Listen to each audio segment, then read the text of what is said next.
Assalamualaikum warahmatullahi wabarakatuh. Saya ucapkan selamat datang di channel saya. Oke teman-teman, kali ini saya akan review aplikasi SKP dan Dupak untuk bidan. Ini reviewnya mengenai pengisian aplikasinya yang dibuat oleh salah satu anggota grup, ya. Oke, namun sebelum kita beranjak ke reviewnya, saya ingin ingatkan kepada teman-teman, jika ingin menunjukkan waktu sholat, silakan sholat dulu, ya. Videonya bisa di-pause, nanti setelah ibadahnya ditunaikan baru videonya dilanjutkan, ya. Saya tidak ingin video uploadan saya ini membuat ibadah teman-teman tertunda, apalagi tidak dikerjakan, ya. Bagi yang sudah melaksanakan, langsung aja menyimak video ini. Di sini saya sudah buka aplikasinya, ya. Ini sudah ada, jadi kita langsung bahas aja.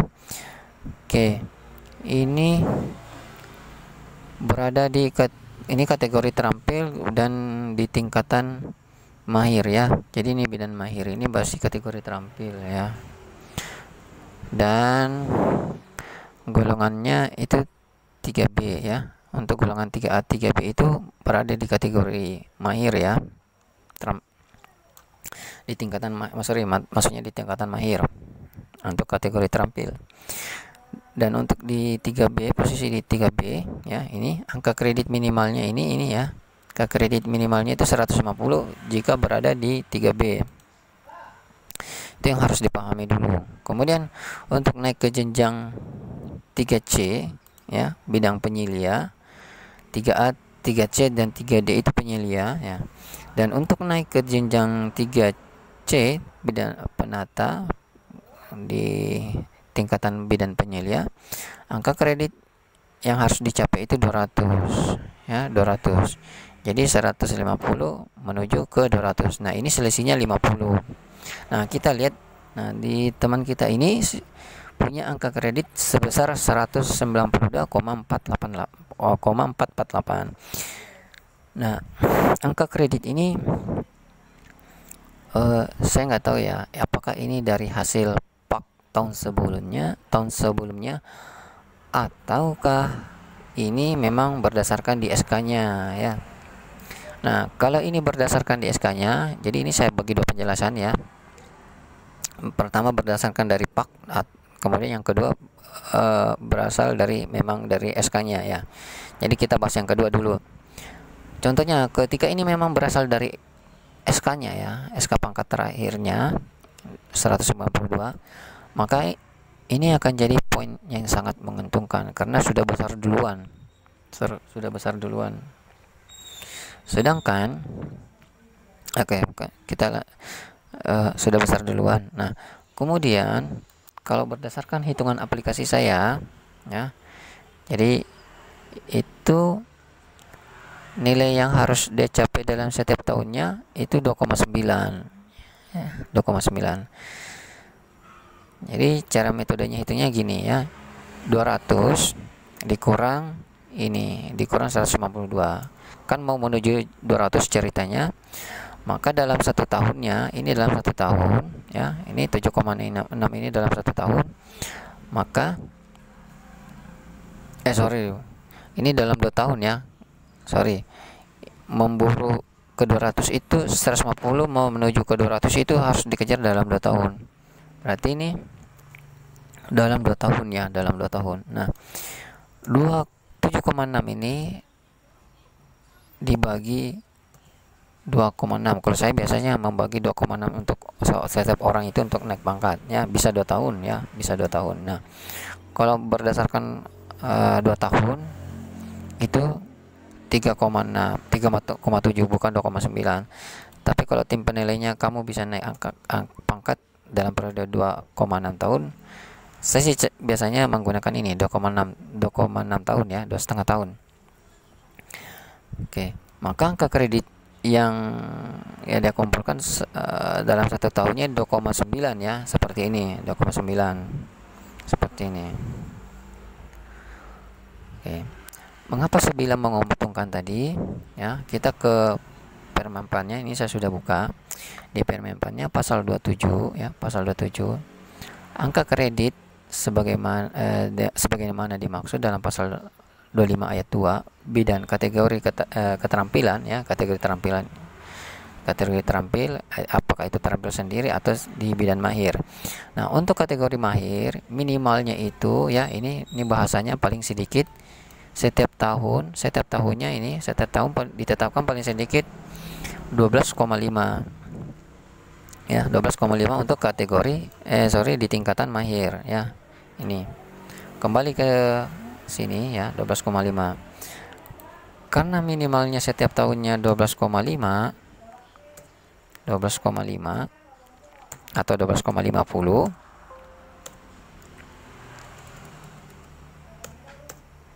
oke ya, maka ini sangat menguntungkan karena dengan angka kredit sebesar ini. Karena kenapa? Setiap tahunnya kan 12,5. Kalau ini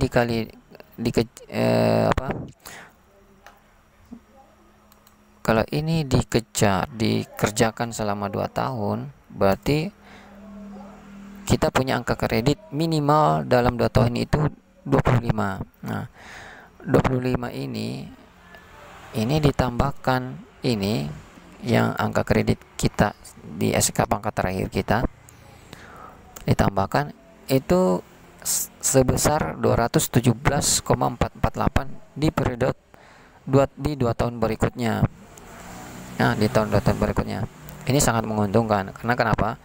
Menguntungkannya ini kita punya kelebihan 17, dan ini 17 ini sudah angka poin yang sangat besar. Jadi tidak setengah mati lagi mencari angka kredit untuk menuju ke 300. Nah, menguntungkannya di situ. Ya. Itu jika ini angka kredit berasal dari SK pangkatnya ya, kalau memang ini SK pangkatnya. Nah, kemudian persoalan kedua kalau memang ini berdasarkan SK pangkat ya. Kalau ini berdasarkan SK pangkat, persoalan kedua, kembali ke sini, apakah dengan selisih 7,6 ini kan 192 menuju ke 200 itu selisihnya 7,6 aja ya, 7,6 aja. Nah, apakah dengan selisih 7,6 ini bisa dicapai dalam 1 tahun? Maka menurut pendapat saya, hemat saya ya, itu bisa. Karena kenapa tadi? Batasan minimalnya kan 12,50 per tahunnya ya, sedangkan di sini hanya butuh mengejar 7,6 dalam 1 tahun ya, dalam 1 tahun. Maka ini sangat memungkinkan bisa dikejar dalam 1 tahun ini ya. 7,6 ini bisa dikejar dalam 1 tahun karena minimalnya sendiri 12,5. Kemudian dengan ketika sudah tercapai 200 ya, ini ditambahkan ini ya, ketika umpamanya 1 tahun sudah mencapai 200, apa kemudian bisa diusulkan untuk pengajuan angka kredit untuk kenaikan pangkat? Itu tergantung tim penilainya sendiri dan di bagian umum untuk mengusulkannya. Karena kenapa? Di pasal 16 ya, kita menuju ke pasal 16.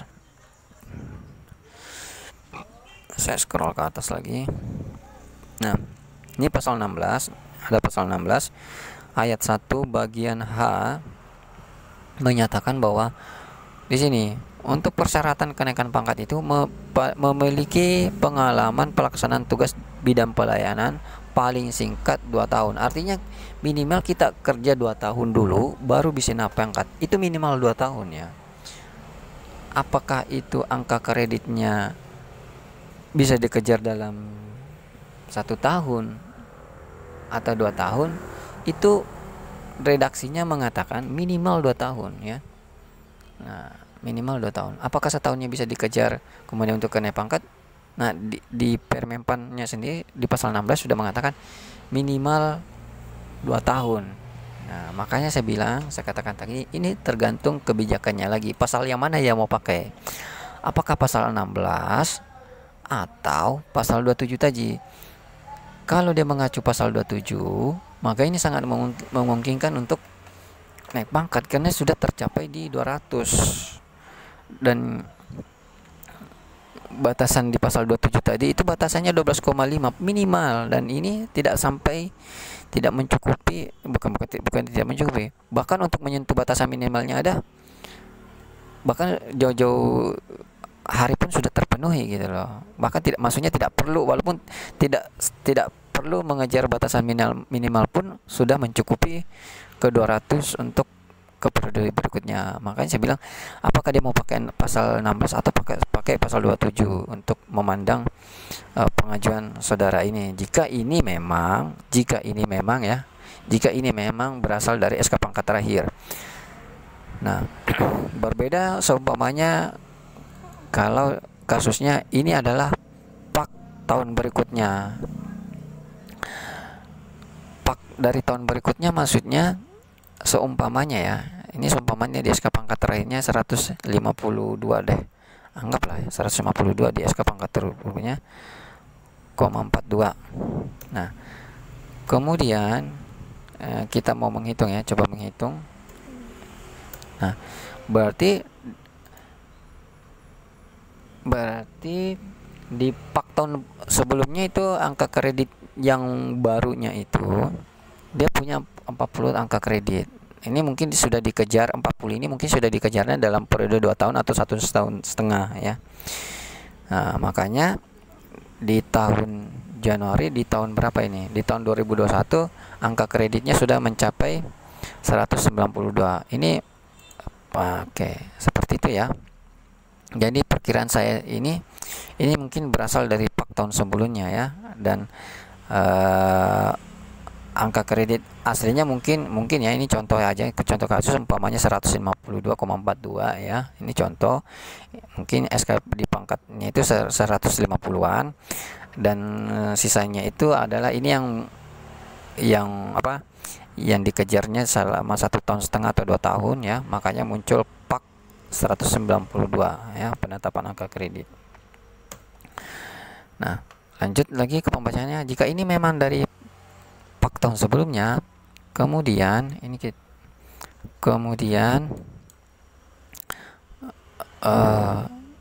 selisihnya pun 7,6 ya, menuju ke 200 ya, 7,6 200, selisihnya 7,6 ya. Apakah dalam umpamanya dalam periode Oktober nih, di periode Oktober ini dia mau usul naik pangkat, kenaikan pangkat, SK sudah keluar, pengusulannya biasanya itu di bulan 7 ya, bulan 7 atau bulan 6 akhir. Untuk periode Oktober biasanya pengusulan berkas itu, pemberkasan itu bulan 6 terakhir atau bulan 7 awal ya, sekitar bulan itu, 2 bulan itu ya, untuk agar SK pangkatnya bisa keluar di bulan 10. Nah, untuk kenaikan pangkat di periode Oktober sendiri, contoh kasus seperti ini ya.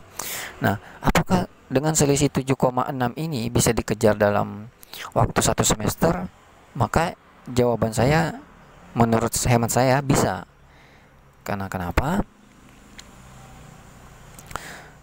Karena sistemnya begini. Ini saya contohin aja ya, contoh hitung-hitungan. Nah, contoh, ini kan minimalnya 12,5 dalam 1 tahun ya lah, dalam 1 tahun. Berarti per semesternya 6,25. Nah, tentunya dalam satu semesternya ini kita lihat di sini dulu. Oke, ini 12,5. Ini jangan seperti ini ya. Jangan seperti ini. 12,5. Nanti saya jelasin. Nah, tentunya ketika ini dalam satu semesternya 6,25, maka apakah ini bisa dilampaui ya? Apakah ini bisa dilampaui dalam satu semester? Maka jawabannya sangat bisa. Karena kenapa? Bagi saya angka kredit itu setiap bulannya fluktuatif. Kadang tinggi, kadang rendah, tergantung jumlah kunjungan, volume kerja kita. Seperti itu. Tergantung jumlah kunjungan pasiennya. Tergantung jumlah ke aktivitas kita ya dalam bulan itu. Makanya saya bilang kalau ini mau dirata-ratakan dalam satu semester, maka itu besarannya 6,25. Apakah bisa dilampaui? Sangat bisa. Ya, karena bagi saya tadi seperti saya katakan tadi, angka kredit itu sangat fluktuatif, tidak bisa dibakukan seperti ini. 16, pokoknya 16, pokoknya 6,25 dalam satu semester, nggak bisa. Karena kenapa? Bagi saya itu yang penting dalam satu tahun itu minimalnya 12,50. Entahkah satu semesternya itu 7, 8 atau 9, yang penting endingnya di akhir tahun itu minimalnya 12,5. Itu pun minimal 12,5 loh ya. 12,5 minimal. Karena angka kredit ini tidak bisa diplot, satu semester harus 6,2, tidak boleh lebih, nggak bisa. Karena angka kredit itu fluktuatif. Pasien itu fluktuatif, kadang banyak, kadang sedikit. Oke, jadi nggak bisa dibakukan seperti ini, ya, seperti itu.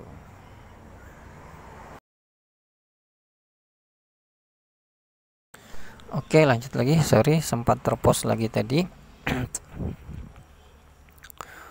Kemudian kembali ke persoalan sini ya.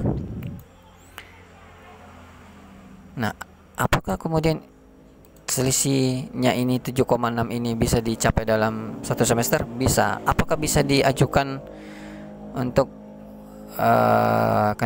kenaikan pangkat di periode Oktober? Sangat bisa, karena dengan alasan tadi bahwa angka kredit itu tidak bisa dipatok per semesternya 6,25, minimal 6,25 ya, karena tadi sifatnya kerjaan itu fluktuatif ya. Seperti itu. Jika ini memang hasil pak sebelumnya. Jika ini hasil pak sebelumnya ya. Oke. Jadi saya sudah kasih dua gambaran tadi. Apakah ini memang SK pangkat terakhirnya atau ini berasal dari pak sebelumnya. Saya sudah jelasin ya. Nah, itu semuanya tergantung nanti di tim penilainya. Jika ini berasal dari SK pangkat terakhirnya, kemudian dalam satu tahun ngejarnya 7,6, kemudian bisa naik pangkat, itu tergantung dari tim penilainya pasal yang mana mau dipakai, apakah pasal 27 atau pasal 16 ya. Itu kalau ini berasal dari pangkat SK pangkat ya. Kalau ini angka kredit memang berasal dari SK pangkat. Kalau ini berasal dari pak sebelumnya, maka hanya tertinggal 7,6 juga. Dan apakah ini bisa dipakai dalam waktu satu semester? 7,6 ini bisa diburu dalam 6 semester, maka jawabannya bisa. Nah, kemudian di sini saya tadi katakan salah, keliru ya. Ini keliru. Kenapa saya bilang keliru? 12,7 ini ya, ini angka kredit minimal itu diburunya dalam 2 tahun ya, dalam 2 tahun. Nah, di sini kembali ke pasal 27 ya, bolak-balik naik turun nih pasal nih. Pasal 27 mana? Oke, belum. Oke, ini pasal 27 ya. Setiap tahunnya itu, nah ini setiap tahun 12,5. Oke, berarti 12, ini setiap tahun. Bukan dalam satu semester harus langsung dihabisin 12 seperti ini ya. SKP-nya di sini 12, dalam satu semesternya dihabisin juga 12, nggak bisa.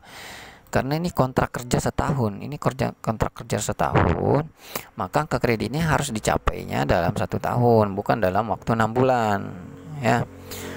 Kalaupun di SKP-nya 12,5, kemudian di sini dicapai 8 atau 7, itu nggak ada persoalan. Yang penting di terakhirnya, di endingnya di sini, nanti di sini 12 ya, bukan waktu 6 bulan ya. Jadi SKP itu nggak ada SKP bulanan ya, adanya SKP tahunan ya. Periode kerja itu 1 tahun ya, karena perjanjian kontraknya itu 1 tahun ya. Perjanjian kerja itu 1 tahun, jadi tidak ada SKP bulanan. Yang ada itu laporan bulanan dan rekap semester bulan per semester ya. Nggak ada SKP per bulanan ya. Saya belum pernah mendapatkan jenisnya ya. Yang saya tahu saya itu laporan bulanan dan rekap semester SKP ya. Nah, ya seperti ini ya. Ini laporan bulanan dan kegiatan ini merujuk ke SKP, bukan berarti SKP-nya tiap per semester. Kalau ada SKP per semester berarti ada SKP per bulanan ya. Nah, jadi bahasanya jangan dipelintir-pelintir. Jadi apa ya?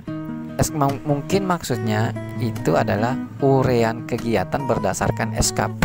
Laporannya pun begitu. Ya. Nggak ada SKP per 6 semester seperti ini kecuali dia pindah tugas ya. Kecuali dia pindah tugas, umpamanya dari 2 Januari kemudian tiba-tiba di tanggal 30 Juni dia dipindah tugas ke tempat lain. Itu baru ada SKP terpotong di tahun itu. Bahkan umpamanya Januari, umpamanya di sini Maret ya, umpamanya sini Maret, maka SKP-nya cukup di 3 bulan itu. Itu karena dia pindah ya. Kalau dia 1 tahun di situ berarti kontrak kerjanya dia 1 tahun, karena SKP ini merujuknya untuk 1 tahun, kontrak 1 tahun kerja ya, bukan kontrak sesuai dengan keinginan kita. Oke ya, seperti itu penjelasannya, mungkin bisa dimengerti. Jika ada pertanyaan lagi silakan share di kolom komentar atau tanya-tanya di grup juga bisa. Oke, bagi teman-teman yang menyukai video saya ini silakan like, subscribe, dan komen ya. Sekian dulu penjelasan saya. Summa kalam dan wal kalami wa ma yasturun. Assalamualaikum warahmatullahi wabarakatuh.